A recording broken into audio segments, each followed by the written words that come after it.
Di tengah kesibukannya sebagai kepala negara, Presiden Joko Widodo bertemu dengan Sri Sultan Hamengkubuwono X saat kunjungan kerja ke Yogyakarta. Pertemuan Jokowi dengan Sri Sultan digelar pada hari Minggu kemarin di Komplek Keraton Yogyakarta. Untuk menepis bahwa pertemuan ini bernuansa politis, Koordinator Staf Khusus Presiden Ari Dwi Payana menyatakan pertemuan Jokowi dengan Sri Sultan Hamengkubuwono X yang berlangsung 1 jam itu adalah kunjungan silaturahmi yang biasa dilakukan. Jelang Pilpres 2024, kandidat Capres-Cawapres yang berlaga di kontestasi pemilu 2024 selalu mengunjungi Sri Sultan Hamengkubuwono X. Rabu 24 Januari lalu, Anies Baswedan, calon presiden nomor urut 1, menemui Sultan. Dalam pertemuan tertutup itu, Anies menyebut kunjungannya sebagai bentuk silaturahmi. Keistimewaan yang memang harus kita hormati, kita jaga. Bagian penting dari Indonesia bisa seperti sekarang. Jadi kami saja, kalau cerita ini orang tua kami itu ikut dalam rombongan yang hijrah dari Jakarta ke Jogja.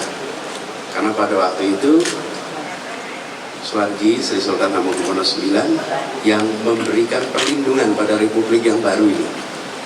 Dan Republik baru ini diberi begitu banyak sehingga bisa jadi seperti sekarang ini. Sebelum Anies Baswedan menemui Sultan Senin 22 Januari pekan lalu, Prabowo Subianto beserta Gibran Rakabuming Raka cawapresnya menyempatkan diri untuk menemui Sri Sultan. Dalam kunjungannya, Prabowo mengaku meminta izin kepada Sultan untuk memasuki wilayah Yogyakarta.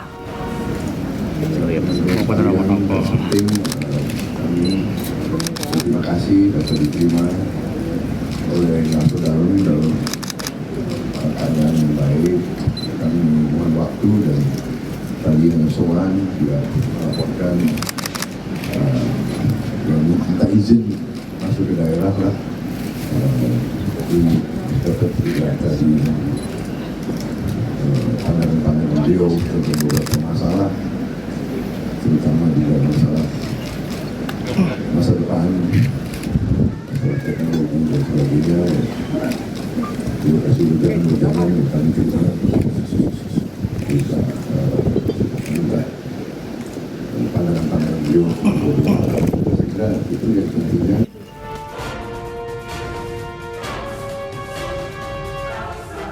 Namun, sebelum Anies Baswedan serta Prabowo Subianto juga Gibran Rakabuming Raka berkunjung ke Yogyakarta untuk menemui Sultan, adalah Ganjar Pranowo yang pertama kali menemui Sultan pada 27 Desember silam. Sesungguhnya, apa alasan kandidat Capres-Cawapres ini menemui Sultan?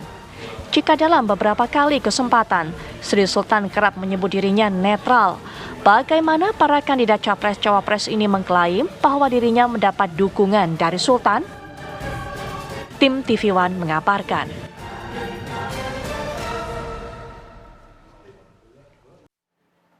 Setelah bertemu dengan 3 calon presiden yang akan mewarnai pemilu 2024 ini, Sri Sultan Hamengkubuwono X terus kemudian bertemu dengan Presiden Joko Widodo pada hari Minggu kemarin.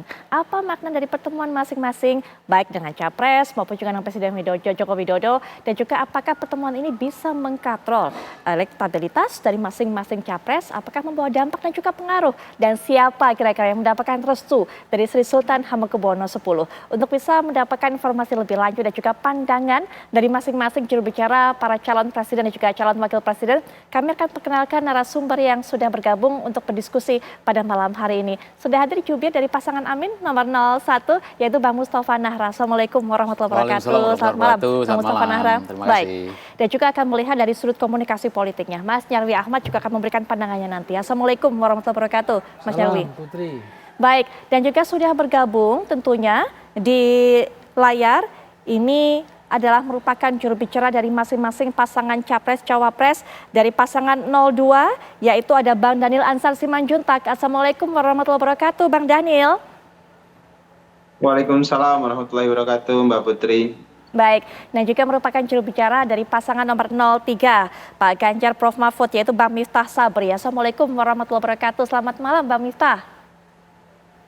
Waalaikumsalam, Mbak Puput. Baik, nah kita ingin sekali mengetahui sebenarnya pada saat bertemu memang masing-masing capres ini sudah mengatakan kepada media apa maksud, apa tujuannya untuk bisa bersilaturahmi dengan Sri Sultan Hamengkubuwono. Mengatakan banyak belajar soal kepemimpinan, banyak belajar kemudian soal bagaimana mengelola ini semua. Dan juga bagaimana upaya untuk bisa mendekatkan dengan masyarakat. Tapi apa nggak cari restu mereka ini? Mungkin Mbak Nara bisa menjelaskan kepada kami. Pak Anies bertemu dengan Sri Sultan pada 24 Desember Januari kalau saya tidak salah tanggalnya. Ya betul. Tapi sepekan sebelumnya Pak Anies juga diundang Sultan untuk pernikahan kerabat beliau. Jadi memang dalam sebulan itu sudah 2 kali Pak Anies itu. Satu undangan pernikahan, yang kemudian yang kedua yang sekarang, yang kemarin tanggal 24 itu. Jadi memang hubungan beliau sudah ya seperti saudara ya. Tetapi karena Pak Anies kemudian sekarang masuk ke politik, masuk menjadi capres, nggak bisa diingkari lagi ya. Nggak mungkin kami berbahasa-basi kemudian wah itu nggak pencitraan, enggak. Memang politik itu prinsipnya sebenarnya percintraan. Jadi kalau ada yang ngomong politik nggak pencitraan, bohong itu. Jadi tapi ini memang harus dilakukan. Pak Anies tidak hanya ke Yogyakarta, hampir 10 atau 9 kerajaan se-Indonesia beliau datangi. Kemarin sebelum ini ke Ternate, kemudian ke Aceh, dan seterusnya banyak. Tapi yang khusus Yogyakarta memang istimewa ya, karena bagaimanapun Pak Anies memiliki sejarah di Yogyakarta. Nah, jadi selain punya sejarah, punya kepentingan, dan saya yakin sekali pengaruh dari Pak Sultan ini sungguh besar karena memang hampir 40, sekian persen penduduk Indonesia itu adalah etnis Jawa. Jadi orang Jawa di mana-mana di setiap pulau di Nusantara ini masih ada pengaruh dengan si Sultan. Artinya Yang pertama, pertemuan juga berharap mendapatkan pengaruh positif itu? Oh ya pasti dong, nggak mungkin kita pengaruh negatif. Kemudian yang kedua, hampir 116 juta pemilih kita itu adalah di Pulau Jawa. Jadi ya tentu saja siapapun yang jadi capres, ya harus selayaknya dan seyogyanya harus ke Jogja, sowan, silaturahim dan seterusnya. Ini perlu, apalagi yang mungkin sebelumnya punya masalah ya dengan si Sultan, harus buru-buru segera datang ke Sultan. Kalau Anies nggak punya masalah gitu. Jadi siapa Bang yang punya masalah, Bang? Nggak enak juga Mas cerita. Kan dulu waktu ada politisi siapa itu, Ade Armando kan. Sempat diprotes orang Jogja ya, mau sampai diprotes banyak pengacara, mahasiswa, ya itu harus cepat-cepat ke Jogja. Maka yang pertama mungkin bukan Pak Anies ke sono itu. Tapi Pak Anies tulus lah istilahnya, ya sebagai sahabat, sebagai guru, ya Sultan tetap harus sowani, silaturahim, karena memang dampaknya akan positif.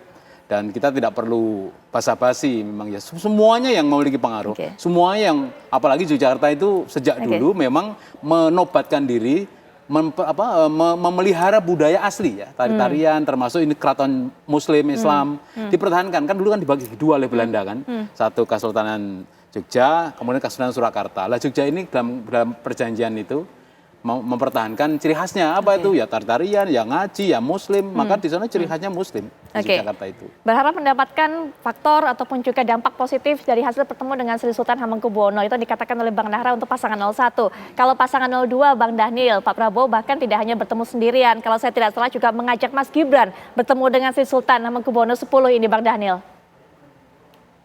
Iya Mbak Putri, pertama tentu ini kalau dalam tradisi Jawa ya kulon nuwun begitu. Sri Sultan adalah simbol kebudayaan Jawa di satu sisi, di sisi lain juga beliau adalah simbol eksistensi kebudayaan di tengah demokrasi kita yang sedang tumbuh dan berkembang. Jadi banyak simbolisasi di sana yang kita ingin pertahankan dan kita jaga.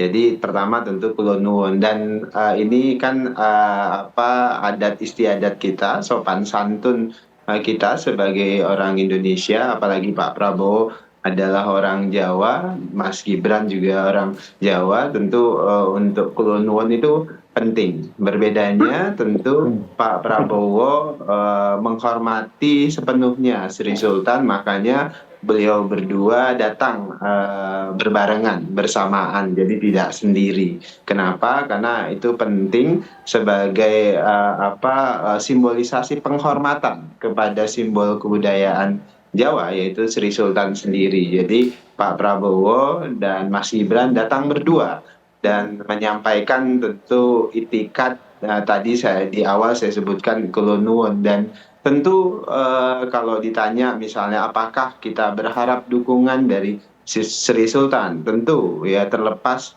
apakah kemudian nanti didukung atau tidak, tapi yang jauh lebih penting adalah kita izin, kita kulon nuwun ke Sri Sultan, dan tentu kita juga mau mendengar nasihat-nasihat dari Sri Sultan, ya, di mana tadi Pak Prabowo kan selain orang Jawa juga kemudian punya latar belakang militer, tapi yang unik juga Pak Prabowo punya latar belakang pendidikan Barat, sehingga alkulturasi nilai-nilai demokrasi Barat di satu sisi, nilai-nilai militer dengan kedisiplinannya, kemudian juga dengan nilai-nilai Jawa itu akan terjadi, dan tentu nilai-nilai kepemimpinan Jawa itu perlu didengarkan nasihatnya dari Sri Sultan, karena Indonesia tentu punya kekhasan, demokrasi kita itu punya kekhasan.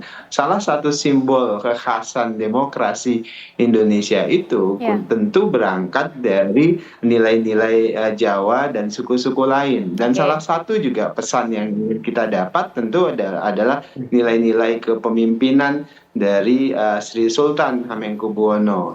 Jadi kan kita sering mendengarkan istilah Sri Sultan Hamengkubuwono itu adalah tahta untuk rakyat.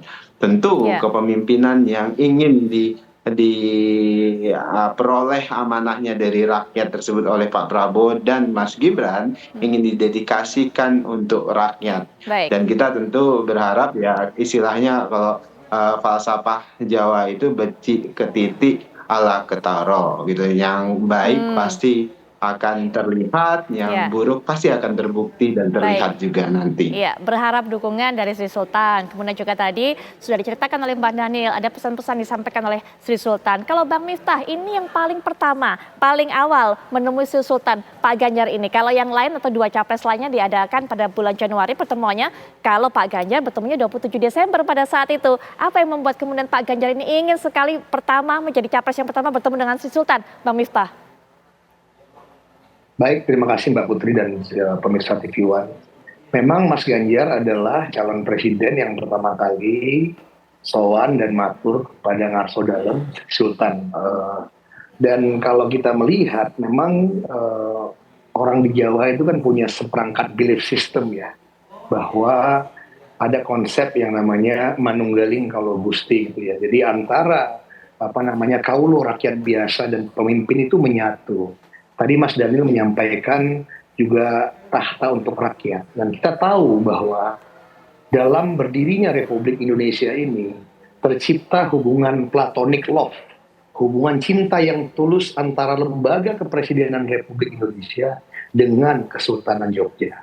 Kita tahu bagaimana Kesultanan Jogja itu melebur, bergabung kepada Republik dengan ketulusannya. Dan ini tidak bisa dipisahkan. Siapapun yang menjadi Presiden Republik Indonesia ke depan mesti melanjutkan hubungan cinta tulus antara Kepresidenan Republik Indonesia dan Ngarso Dalem Sultan Hamengkubuwono. Itu yang pertama. Yang kedua, sebagaimana saya sebutkan tadi, ada juga kepercayaan di tanah Jawa ini, belief system. Nah, belief system itu kan kalau kita bahasanya Prof. Daniel Anzar ini, ada data darat, ada data langit ini, sky langit ini. Itu konsep yang namanya pulung. Siapapun yang menjadi raja atau pemimpin di tanah Jawa itu mesti mendapatkan pulung. Nah, pulung itu tidak hanya sebagai sebuah konsep metafisik, tapi adalah kepemimpinan yang spirit kepemimpinan yang harus dilanjutkan. Nah, kalau kita merujuk kepada data langit ini, setelah Indonesia ini merdeka, selalu presiden yang kuat itu harus mendapat support dari Sultan Jogja. Nah, dalam sejarah pemilihan presiden langsung di Indonesia, Pak SBY adalah yang pertama diterima oleh Pak Sultan, mendapat nasihat dan matur, pulung dapat Pak SBY menang. Kemudian juga dulu Pak Jokowi dengan Pak JK yang pertama kali, Pak Jokowi juga yang pertama datang ke Ngarso Dalem. Dan sky langit itu menunjukkan menang. Dan mudah-mudahan tradisi data langit ini juga berlanjut kepada Mas Ganjar, pangestu kepada Ngarso Dalem, sehingga ini bisa ditangkap dengan jelas oleh para pemilih-pemilih di tanah Jawa. Karena walau bagaimanapun kita menyaksikan battleground ini terjadi di tanah Jawa, Jawa Tengah, Jawa Timur, dan kita juga melihat bagaimana rally-rally yang dikerjakan oleh Mas Ganjar ternyata mengattract daripada Jokowi senior untuk melakukan hal yang sama. Kira-kira begitu. Baik, Mbak Miftah, dan juga pemirsa kita sudah dengarkan apa yang menjadi alasan dari masing-masing capres ini bertemu dengan Sri Sultan. Apa juga dampaknya nanti akan ada ulasan juga serta pandangan dari Mas Nyarwi Ahmad, tapi setelah yang jeda berikut ini kami sudah kembali. Kita lanjutkan perbincangan Mas Nyarwi, apa yang Mas Nyarwi tangkap dari pertemuan Sri Sultan dengan ketiga capres ini? Adakah perbedaan ketika Sri Sultan bertemu dengan Pak Ganjar, ketemu dengan Pak Prabowo dan Mas Gibran, dan juga bertemu dengan Pak Anies? Kalau secara umum ekspresi yang ditampilkan sampaikan Sri Sultan hampir sama ya. Tetapi mungkin pesan-pesan karena terkait dengan topik-topik ya yang mungkin dibahas, yang saya kira kalau banyak pembicaraan disampaikan itu kan membahas masalah bangsa kira-kira gitu. Tetapi kan yang membedakan itu saya lihat cara masing-masing capres-cawapres berbicara kepada publik ya setelah ketemu dengan Sri Sultan ya. Dan itu saya kira termasuk penggunaan istilah dan bahasa. Misalnya contoh 01 Mas Anies nyebut Ngarso Dalem, 03 juga nyebutnya saya dengar Ngarso Dalem juga. Tapi kalau di 02 itu saya tidak dengar itu, misalnya contoh istilah itu ya, karena penggunaan istilah itu menunjukkan cara berelasi ya satu sama lain.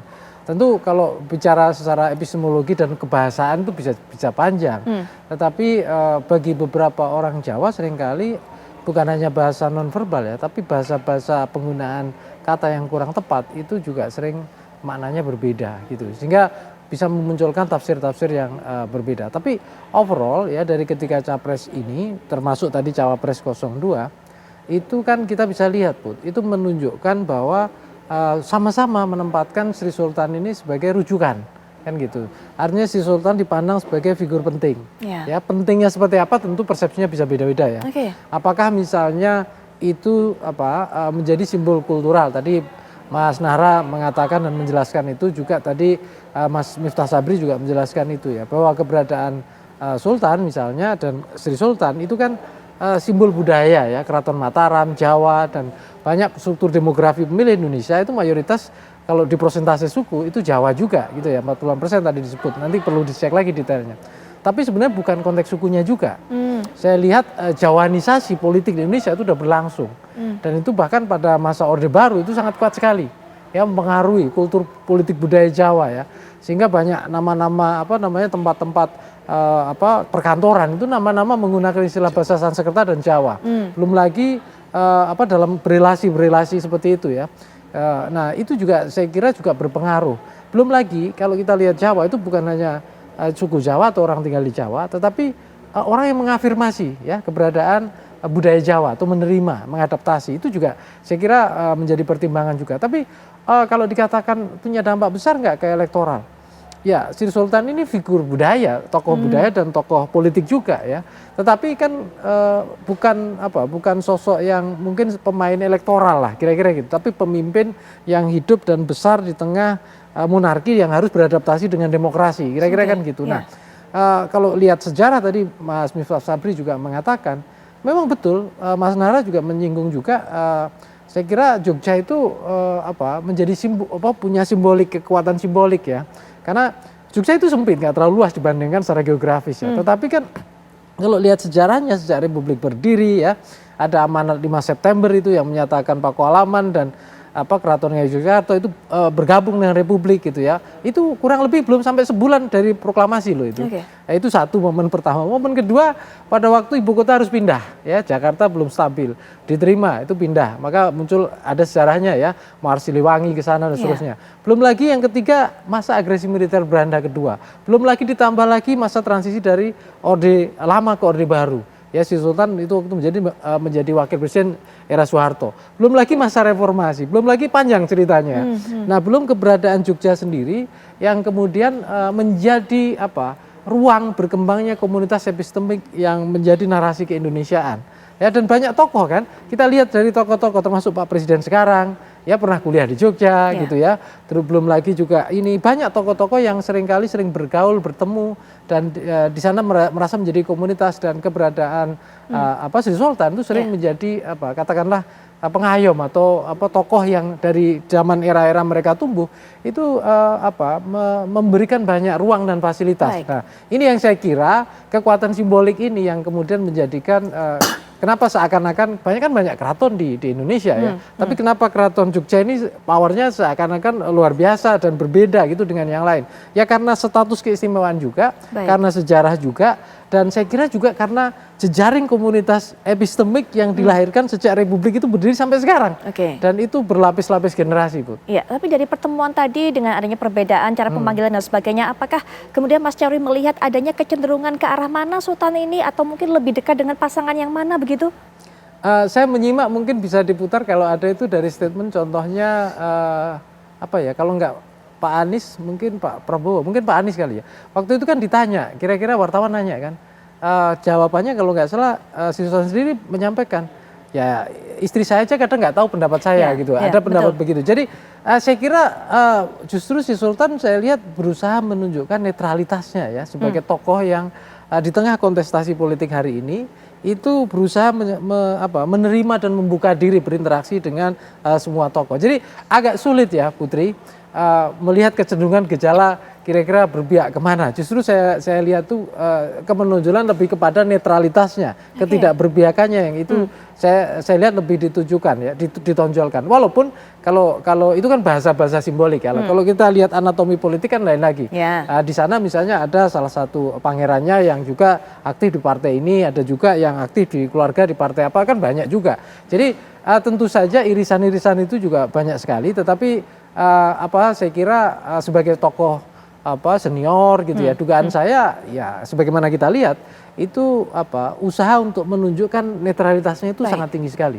Gitu.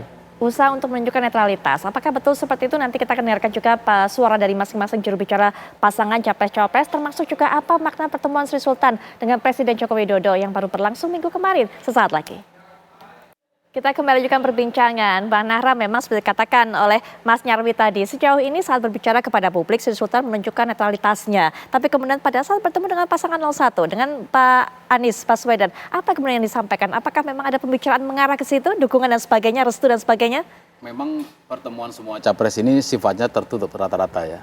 Jadi memang betul Pak Sultan secara umum tidak menunjukkan keterlibatan atau keperpihakan. Beda dengan Pak Jokowi ya, boleh berpihak. Ini Raja luar biasa Sultan Hamengkubuwono ini tidak memperlihatkan keperpihakan. Tapi saya mempelajari betul bagaimana kultur Jawa dari Sultan Hamengkubuwono, karena memang ya orang Jawa itu bukan dengan terus terang. Ada simbol, ada sanepo namanya ya, kemudian ada kode-kode. Nanti Sultan akan menunjukkan dalam bentuk-bentuk lain. Jadi di Jawa itu ada namanya tembang mocopat ya. Yang mocopat itu semacam lagu kalau zaman sekarang. Ada 11 mocopat. Dan yang paling saya sukai dalam mocopat yang ke-9 namanya pangkur. Nah, tembang pangkur ini dulu oleh orang tua, kakek, nenek diajarkan pada anak cucunya. Bahkan di sekolah-sekolah mulai dari TK, SD, SMP, SMA masih pelajari di Jawa. Nah, pangkur ini berisi karakternya adalah tentang pelajaran-pelajaran hidup yang berguna untuk yang masih hidup terkait dengan adab dan sopan santun. Ini saya ambil satu paragraf aja lagu ini. Namanya tembang pangkur, mau coba pangkur ya. Kang Sekar Pangkur Winarno, yang saya nyanyikan ini adalah namanya pangkur. Lelabuhan kang kanggo wong ngawure, pengabdian untuk yang masih hidup. Ololan becek puniku, baik dan buruk itu prayoga kawruhono, sebaiknya kamu ketahui. Adat waton puniku dipun kadulu, adat istiadat harus dilaksanakan. Miwah ingkang toto kromo, apalagi tentang tata krama. Den KSD siang ratri harus dilaksanakan siang maupun malam. Jadi Sultan itu nggak akan menjawab sekarang. yang paling bagus yang mana. Tapi nanti dalam kesempatan tertentu, ya mungkin ada sidang adat atau apa, itu baru akan disampaikan kode-kodenya, mana yang paling sopan, mana yang tidak sopan, mana yang paling bagus. Karena apa? Ini beban sebenarnya Pilpres ini. Coba bayangin misalkan, orang Jawa banyak di Indonesia, pemilihnya hampir 116 juta itu adalah tinggal di Pulau Jawa, tiba-tiba ada capres yang mengaku Jawa banget, tapi dia tidak sopan. Sultan akan mengambil kesimpulan itu dengan mempelajari. Sekarang ini Tidak sopannya seperti apa, Bang Nahra? ya nggak usah saya ceritakan, tapi Sultan ini sekarang udah canggih Sultan, tidak seperti dulu nggak ada televisi kan. Kalau sekarang Pak Sultan saya yakin sekali mempelajari ya debat capres, ya kampanye, akan dia pelajari yang belum pelajari. Kemudian nanti suatu saat akan disampaikan, ini loh yang nggak sopan, ini nggak baik. Nah seperti itu yang disampaikan, tidak mungkin dengan kata-kata ketika para capres ini berkunjung. Itu namanya nggak sopan menyampaikan Tapi pasangan penilaian. satu yakin termasuk yang sopan? Kemarin waktu wawancara dengan Sultan, kayaknya paling deket Pak Anies deh, Mik dan yang lain agak jauh. Tapi memang Pak Anies sejak awal memang salah satu ciri khasnya adalah sopan sekali, sopan sekali. Pokoknya soal ini jangan pertanyakan lagi Pak Anies, lihat saja. Karena maka Pak Anies dikatakan ada dikenal atau dipublikasikan sebagai hanya omon-omon, kata pintar mengolah kata. Memang itulah salah satu ciri khas Pak Anies itu adalah bisa mengungkapkan apapun dengan kata-kata. Kan repot kalau misalkan orang pintar tapi nggak bisa ngomong, orang mampu nggak bisa ngomong. Gimana cara orang tahu kalau dia pintar? Kan begitu kan. Pak Anies ini salah satu cirinya memang pandai ngomong. Ya itulah akademisi. Maksud dosen, aku nggak bisa ngomong, saya dosen. Karena saya ini pintar. Caranya gimana? Mahasiswa nggak bisa denger dong. Kan kayak gitu. Maka insya Allah, meskipun dalam pertemuan itu Sultan tidak mengatakan yang paling baik ini, tapi nanti dalam mendekati tanggal 14 Februari, mungkin dengan pertemuan siapa, dengan cucu, dengan saudara-saudara, dengan kerabat, atau yang pertemuan resmi kerajaan misalkan. Nah, itulah yang akan disampaikan di situ. Kalau Pak Anies, jangankan raja yang asli, raja dangdut aja. Kemarin tanggal 20 Januari didatangi ke Mas Roma Irama itu. Karena memang menghormati semua yang punya pengaruh. Baik. Seperti itu. Baik, kita bicara mengenai sosok dari para capres ini kemudian yang bisa mendapatkan hati untuk Sultan atau Sri Sultan ini. Memang ya ini kita juga sambil lihat mungkin di layar kaca kami tayangkan kembali bagaimana pertemuan antara Sri Sultan dengan para capres, kedekatan yang terjalin antara Sri Sultan baik dengan Pak Ganjar, baik dengan Pak Prabowo maupun juga Pak Anies. Nanti mungkin juga bisa kami tayangkan kembali ke hadapan Anda. Tapi Bang Dhanil bagaimana melihatnya kalau klaim dari Bang Nahra memang sepertinya Pak Anies yang sudah dekat banget dengan Sri Sultan? Iya, tadi seperti saya sebutkan falsafah Jawa di awal Mbak Putri, becik ketiti ala ketara. Jadi ya yang baik akan terbukti, yang jelek akan terlihat dengan sendirinya. Jadi yang jelas Pak Prabowo dan Mas Gibran datang bersamaan menemui sowan ke Sri Sultan ya dalam rangka tadi mengingatkan kepada kita semuanya rakyat Indonesia bahwasannya ada simbolisasi kebudayaan sekaligus simbolisasi demokrasi khas Indonesia di Jogja. Bagi kami Yogyakarta istimewa, Yogyakarta itu bak tenda kebangsaan, bak tenda demokrasi bagi Indonesia. Banyak anak-anak Indonesia, misalnya saya orang Batak misalnya, tapi karena banyak bersentuhan dengan Yogyakarta, maka memahami sedikit banyak terkait dengan tradisi Yogyakarta, tradisi Jawa secara keseluruhan. Dan itu yang tadi saya sebutkan, Yogyakarta punya keistimewaan sebagai tenda kebangsaan, tenda demokrasi kita, dan juga tenda pendidikan. Karena dari sana anak-anak Indonesia banyak mendapat pendidikan, kemudian menyebar di seluruh Indonesia. Dan itu juga tenda perjuangan Republik Indonesia, dan nilai-nilai perjuangan berangkat dari sana. Dan kedatangan Pak Prabowo tadi tidak sekedar terkait dengan silaturahim elektoral, tapi juga terkait dengan tentu melakukan edukasi, mengingatkan kepada terutama anak-anak muda. Karena kalau berangkat dari hasil survei belakangan ini, sebagian besar anak-anak muda Indonesia banyak memilih Pak Prabowo dan Mas Gibran. Tentu Pak Prabowo dan Mas Gibran punya tanggung jawab untuk mengingatkan anak-anak muda kita bahwasannya ada simbolisasi kebudayaan kita yang harus tetap kita jaga. Salah satunya adalah Yogyakarta tadi yang saya gunakan istilah sebagai tenda kebangsaan, tenda pendidikan, dan tenda demokrasi. Baik, Bang Miftah, apa yang membuat kemudian pasangan 03 ini yakin bisa mendapatkan restu dari Sri Sultan, Bang Miftah? Tadi sebagaimana kita bahas bahwa prinsip kepemimpinan daripada Narso Dalem itu kan sebagaimana ditulis oleh Hamengkubuwono ke-9 dalam bukunya Tahta untuk Rakyat. Nah, kita mengetahui bahwa Mas Ganjar adalah presiden rakyat. Prinsip-prinsip kepemimpinan beliau tentu juga banyak nasihat yang diterima oleh beliau dari Narso Dalem. Salah satu prinsip yang penting dalam kepemimpinan di Jawa yang diteladani sekali oleh Mas Ganjar adalah mikul dulur mendem jero. Jadi kebaikan-kebaikan pemimpin sajalah yang harus disiarkan, didakwahkan oleh pemimpin-pemimpin selanjutnya. Mas Ganjar komit melanjutkan hal-hal baik yang sudah dilakukan oleh Pak Jokowi dalam kepemimpinan yang sekarang. PKH dilanjutkan, bantuan sosial dilanjutkan, melayani rakyat dilanjutkan, kartu prakerja dilanjutkan dan sebagainya. Tapi mendem jero, mungkin keburukan, aib atau kekurangan daripada pemerintahan Pak Jokowi akan disimpan oleh Mas Ganjar dan untuk diperbaiki. Nah, itu kira-kira prinsip yang tadi nampak Mas Ganjar menerima nasihat-nasihat kepemimpinan, utamakan rakyat. Bagaimana yang dijadikan prinsip-prinsip juga kepemimpinan di tanah Jawa, Mamayu Hayuning Buwono, bahwa pemimpin itu mesti bisa mengayomi semua. Bahkan kemarin kita melihat bagaimana juga sempat Narso Dalem bersuara kan ketika Presiden Jokowi atau Pak Jokowi senior mengatakan akan kampanye. Nah, itu tidak cocok dengan prinsip-prinsip kepemimpinan daripada Narso Dalem, sehingga Narso Dalem bersuara bahwa pemimpin tertinggi itu tidak boleh mendukung atau tidak mendukung seseorang karena levelnya sudah level statement kepala negara. Jadi seorang menjadi kepala negara itu harus memayungi semua. Nah, ini yang dipelajari dan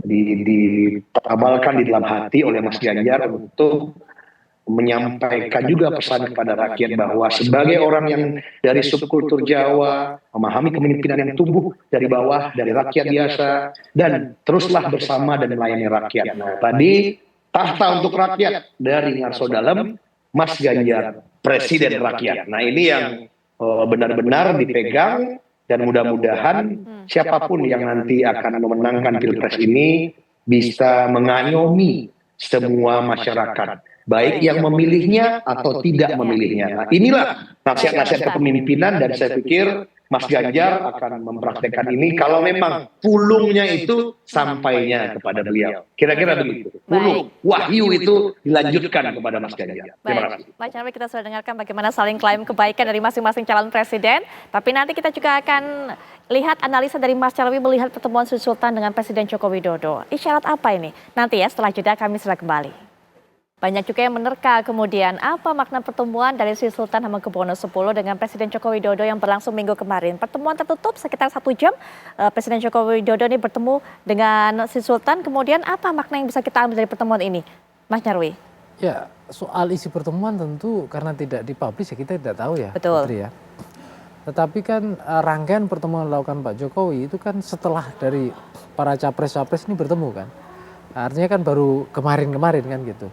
Saya kira dugaan saya ya itu juga pertemuan dari satu tentu Jokowi sebagai presiden, kepala negara, kepala pemerintahan juga. Dan yang kedua Sri Sultan sebagai tokoh senior juga ya, selain sebagai gubernur, raja gitu ya. Tapi juga harus diingat Sri Sultan ini juga tokoh reformasi 98 juga ya, yang ikut mendorong dulu reformasi 98 ketika Orde Baru berganti transisi ya ke reformasi.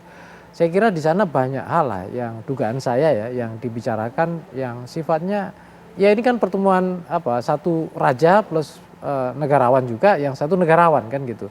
Saya kira juga akan pembacaan terhadap Republik ya, kondisi Republik itu juga Republik Indonesia saya maksudkan, itu saya kira juga menjadi poin yang paling penting. Tetapi paling enggak bagus juga Pak Jokowi menemuinya belakangan. Kenapa? Karena kan paling enggak kan sudah ada rangkaian capres-capres yang sowan. Nah ini berikutnya Presiden Republik Indonesia ketemu Sri Sultan. Kan pertemuan Pak Jokowi kan sendiri ya, saya sebagai kepala negara berbeda dengan yang tadi yang dianggap misalnya dekat dengan Pak Jokowi atau dukung Pak Jokowi, apalagi misalnya putranya Pak Jokowi. Nah tadi Bung Daniel kan bilang Prabowo dengan Pak Gibran kan yang ketemu Sri Sultan. Nah ini kan berbeda.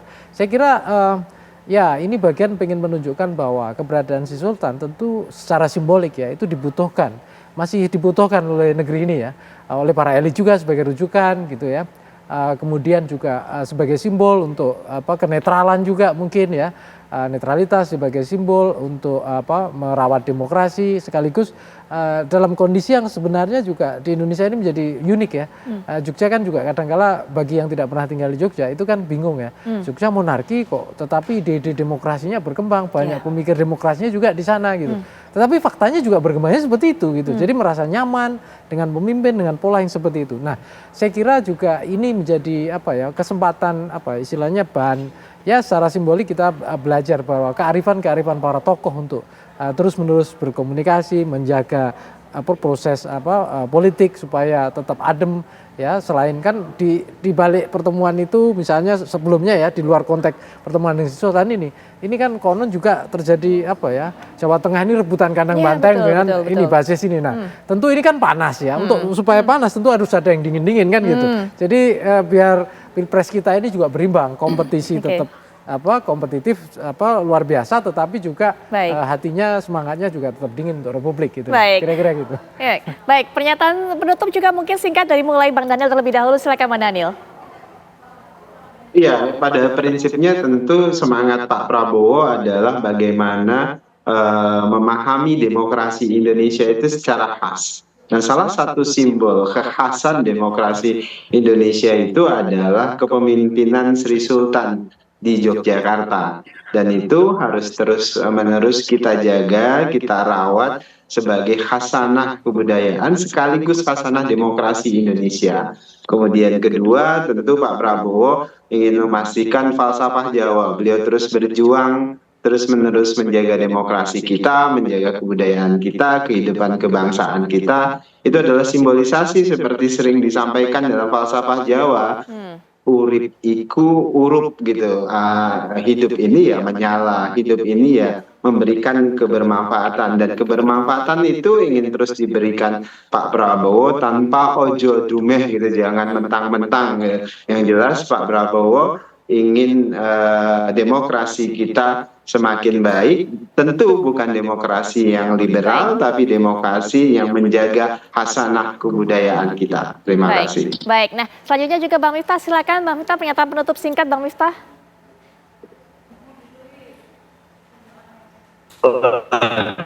Karena semua harus ada Bang Miftah, sepertinya ada kendala komunikasi kami dengan Pak Miftah, kami tidak bisa mendengar Bang Miftah. Langsung saja Bang Nahra, silakan. Ya, yang pasti Pak Anies tidak akan istilahnya akan menjaga apapun titah maupun nasihat maupun wawarah ya dari Sinun ya, dari beliau Sultan itu, karena apa?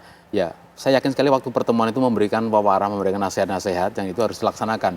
Jangan sampai kemudian wawarah itu atau nasihat itu kemudian diingkari dalam perbuatan sehari maupun dalam mengambil kebijakan nantinya. Ini kan yang paling penting kan. Kalau hanya kita mengaku di muka televisi seperti ini kan mudah. Kita sesuai dengan karakter Pak Sultan, Sinuhun dan seterusnya. Tapi nanti coba setelah ini, apakah kembali ke aslinya atau tidak? Pak Anies menjaga itu. Jadi sebelum maupun sesudah Pak Anies akan tetap seperti itu sebagai sosok yang sopan santun, negarawan, yang beliau adalah memelihara adat istiadat sesuai dengan visi misi beliau bahwa Amin ya, Anies Mohaimin akan menjaga adat budaya Nusantara Indonesia ini menjadi sesuatu yang memang original.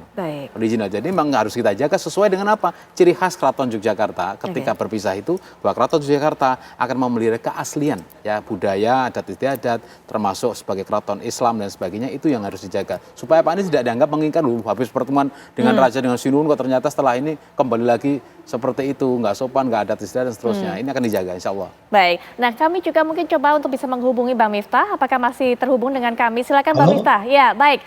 Sudah bisa dengar dengan clear. Baik, silakan Bang Miftah, singkat saja, silakan. Baik. Ya, pada prinsipnya banyak nilai-nilai luhur kepemimpinan di Jawa yang harus dipraktekkan oleh pemimpin nasional. Jadi pemimpin jangan adigang, adigung, adiguna. Jangan sembarangan menggunakan kekuasaan.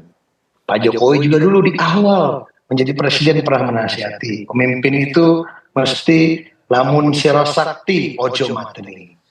Meskipun kamu sakti, kamu jangan mateni orang. Namun sira banter ojo disii. Kamu kenceng tapi jangan salip-salip dengan cara curang. Lamun sira pinter ojo minteri. Jadi kira-kira banyak sekali yang tadi juga disampaikan oleh Mas Daniel. Segala wisdom, hikmah kepemimpinan inilah Mamayu Hayuning Bawono ini yang ingin dipraktekkan, dilanjutkan oleh puluh yang akan segera berpindah kepada Ganjar Pranowo, Presiden Rakyat. Kira-kira begitu. Oke, baik kita nantikan tentunya. Nah, yang pasti perbincangan ini juga usai di segmen ini. Terima kasih Bang Miftah, Bang Daniel terima kasih, Bang Nara terima kasih, Mas Nyarwi juga terima kasih. Dan sesaat lagi Agita juga akan kembali menemani Anda dengan rangkaian informasi menarik tentunya. Silakan Agita. Ya betul sekali Pupi dan juga pemirsa, sesaat lagi Apa Kabar Indonesia Malam akan menghadirkan informasi banjir bandang yang terjadi di Pagar Alam Sumatera Selatan. Sesaat lagi tetaplah bersama kami.